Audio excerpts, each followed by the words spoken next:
বলছে কি, আসাদ মুরগির খামার করার জন্য 345টি ব্রয়লার মুরগি 225 টাকা দরে ক্রয় করলো। এতে তার মোট কত টাকা খরচ হলো? মানে এটা একটা গুণ অঙ্ক। তাহলে কী করলো, এটা কত নম্বর অঙ্ক? 12 নম্বর অঙ্ক।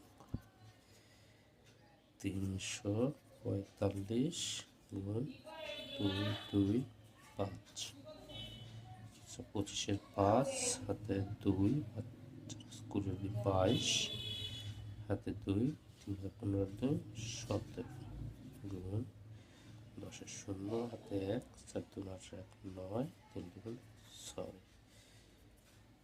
এটা আবারও 0 9 6। এটা কত? 5 2 ছোট 6 হাতে 1 9 10 আর 4 16 6 হাতে 1 7 76262। ঠিক আছে, থ্যাংক ইউ।